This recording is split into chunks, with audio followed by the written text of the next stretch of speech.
Welcome back for more Skyrim with Requiem, playing on the melee Conjurer build.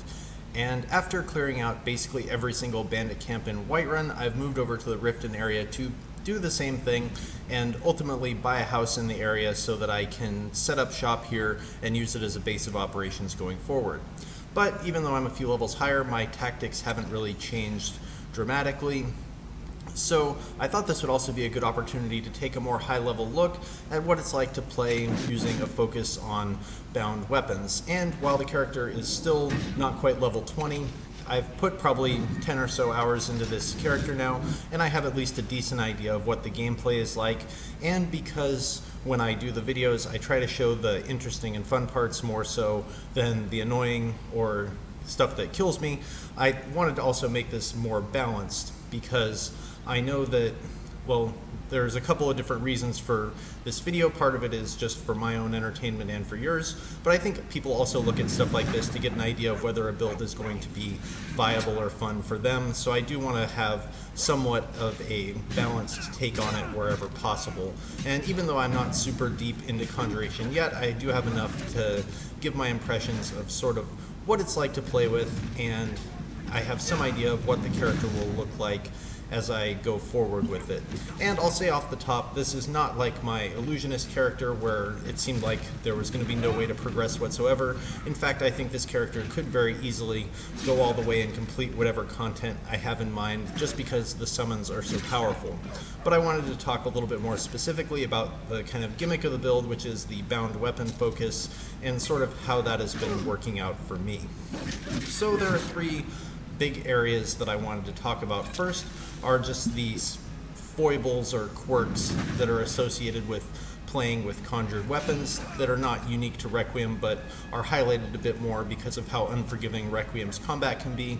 Second, I'll talk a little bit about the damage and defenses that this build appears to have being possible. And third, the progression as I attempt to do later content, because even though I'm close to level 20, this character very much still feels like it's an early game character.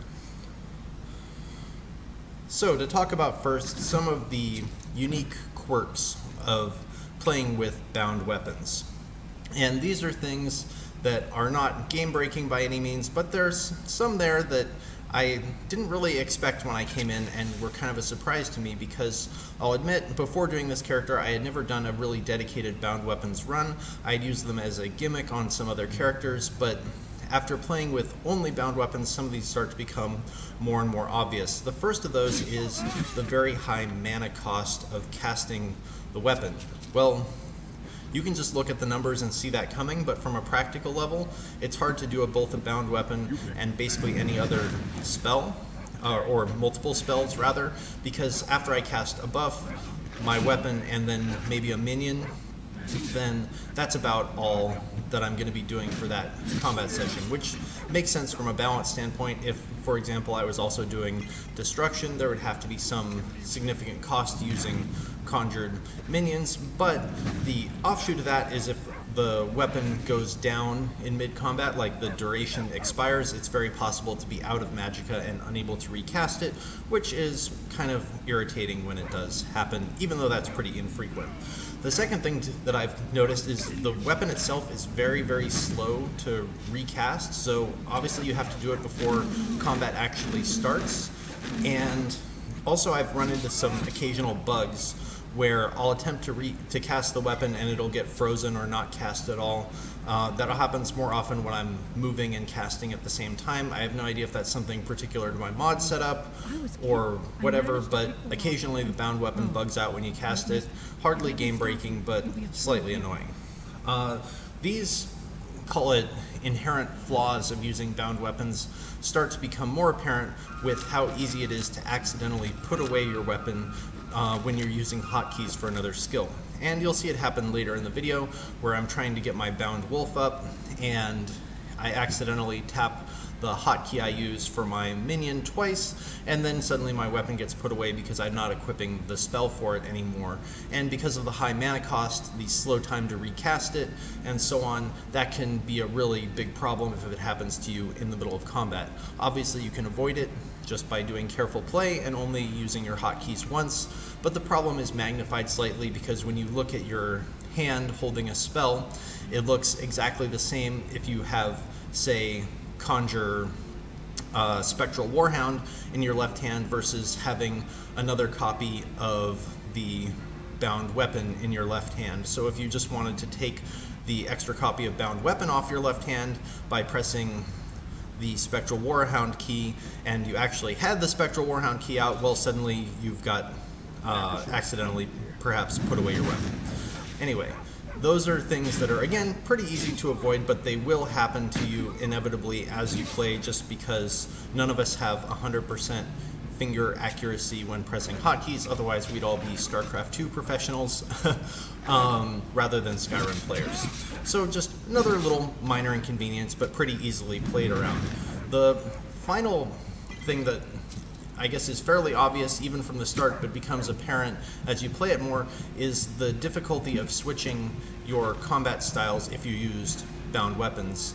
And in this particular character, that hasn't come up as much because I'm not using a bow or crossbow or whatever, which I would typically be doing.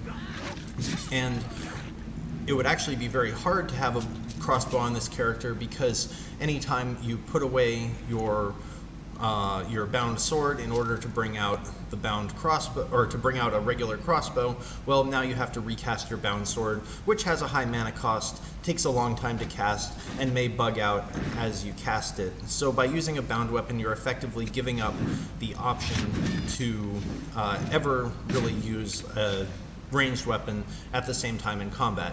Some of this downside is going to go away once I get my Conjuration up to 50, and I think I'll have access to stuff like Spectral Arrow. There's various other Conjuration spells which can do damage at range, and then I think then the character will play more just like a battle mage, where I can have a ranged attack in my left hand while attacking with my right.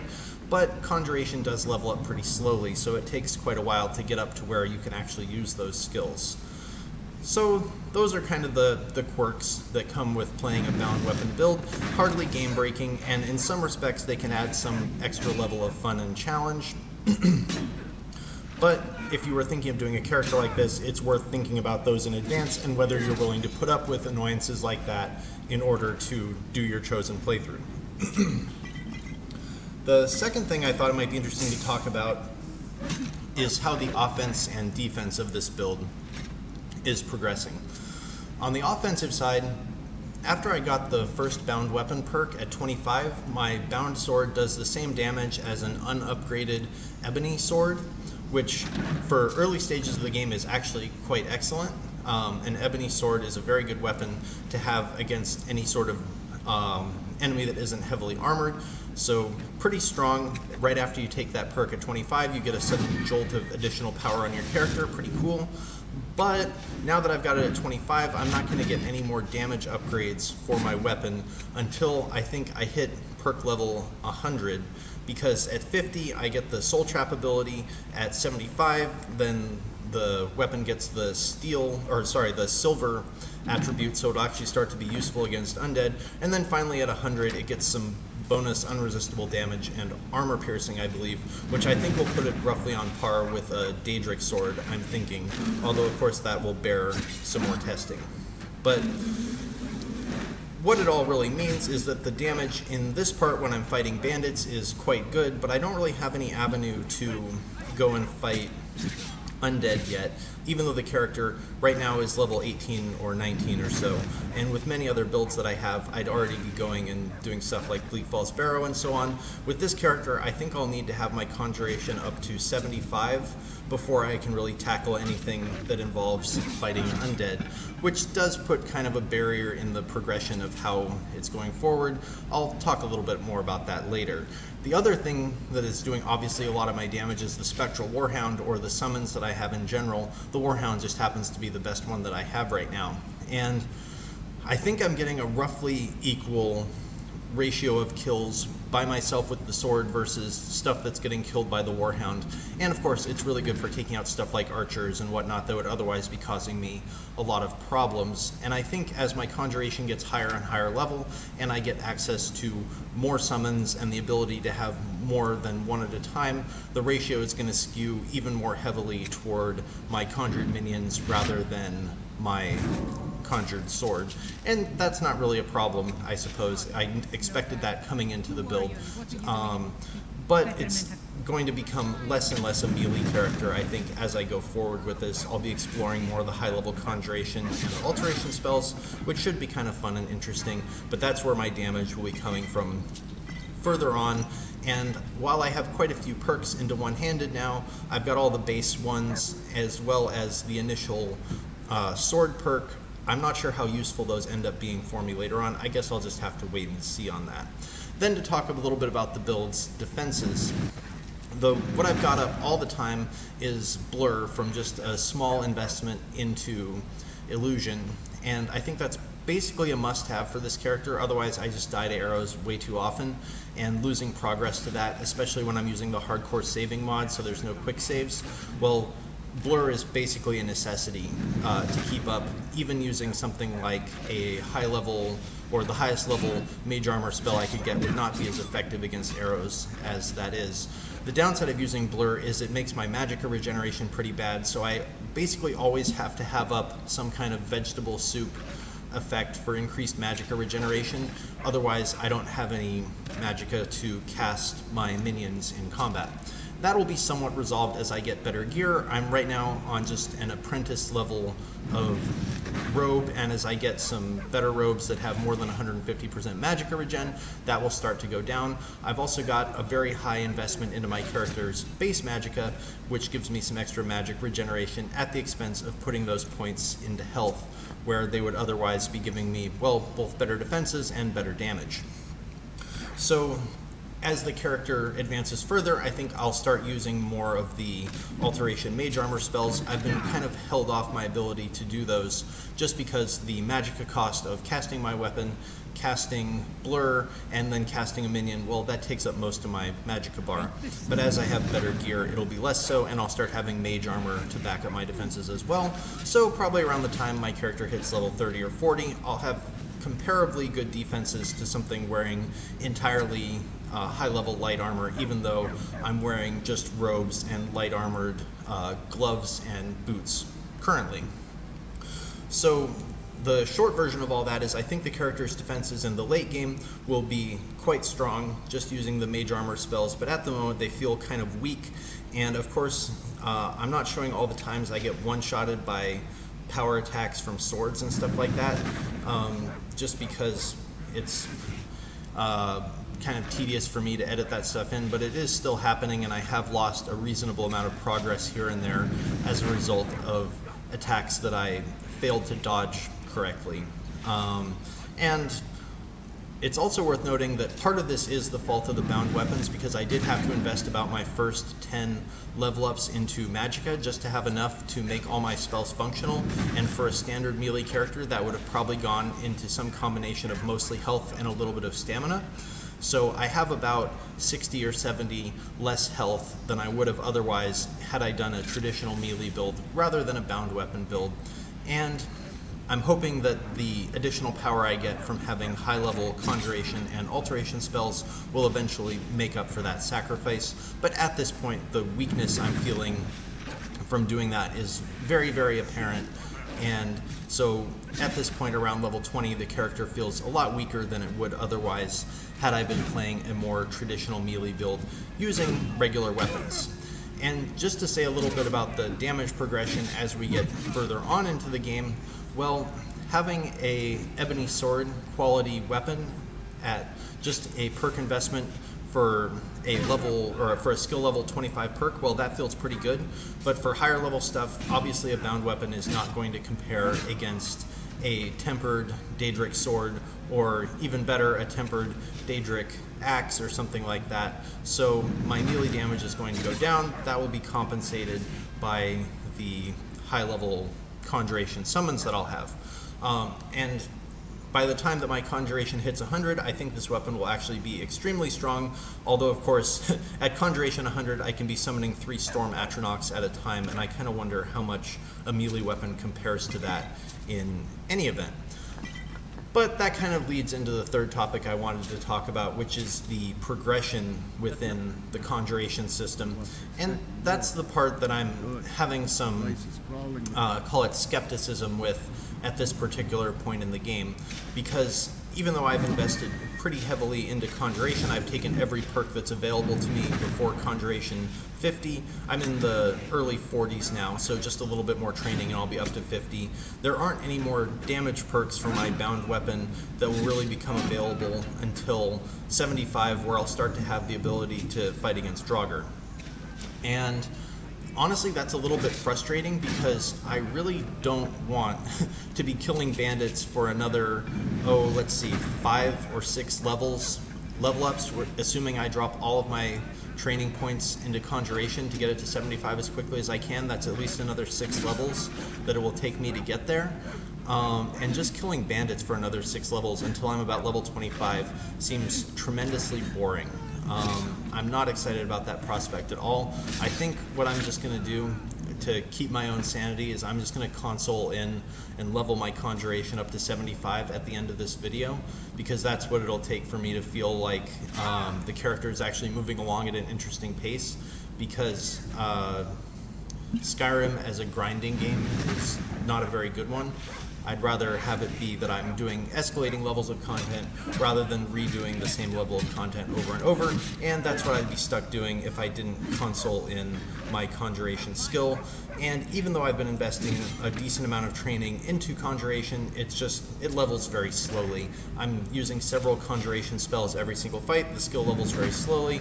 That probably makes sense from a balance perspective, but if you're trying to use bound weapons, it also feels pretty bad, because at the moment I'm stuck unable to do anything that involves undead, and that's pretty frustrating. I think once I hit 50, I'll be able to start casting Flame Atronachs. I'm going to go over to the college and use the Atronach Forge recipe to get myself a book for Flame Atronachs, and then those can probably kill Draugr while I just stand back and watch. Again, that sounds, I'm sure it'll be very effective, but it also sounds kind of boring to me. So, I really dislike the progression in between levels 25 and 75 for the bound weapon tree. I think that if I were going to change anything about bound weapons, it would just be to make those perks a little bit more graduated, like say 20, 40, 60, 80, instead of 25, 50, 75, 100. That would improve the playing experience quite a bit, because getting your skill up to 75 in any skill is extremely slow, and Conjuration certainly isn't particularly fast either. So, all that being said, I think this character is going along fine. I'm still having a pretty good time with it. Playing a character that has to be really cautious in melee and not able to take any hits is kind of a refreshing and interesting experience, although it does have its frustrations to it. So if you really want to sharpen up your skills in doing stuff like tactical shield bashes and getting really good with your footwork in Skyrim combat, this is a good character to do that with. Although of course you could just play a light armored or robe armored melee character and get the same thing. There's nothing particularly unique about bound weapons in that regard. It just forces you into a pretty fragile melee playstyle.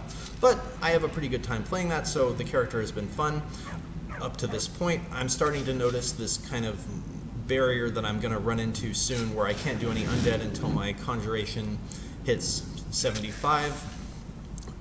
So yeah, I'm just going to console command past that, because while a purist would say you should just suck it up and grind away until you got the spell leveled up that way, well, we all have limited time to play our games, and that's not how I intend to do this, because I do have other builds and other characters I want to try out.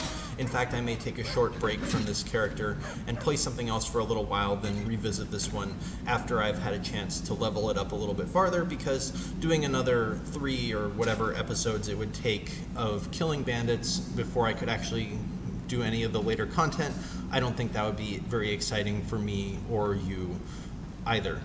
And so I think I've I hope this doesn't come across as an overly much complaining video about what bound weapons are like. I just want to give a realistic take on what it's like to play with them, because I think as I rewatch the content that I've done, they do look very strong, and they are quite strong for this level of content, but they come with their various annoyances, which I didn't fully expect going in, because even though I had the realization that Conjuration weapons would do less damage in the late game, I didn't fully anticipate some of the annoyances they would present in the early game. So I hope that this is helpful in giving you a realistic look at kind of what that's like.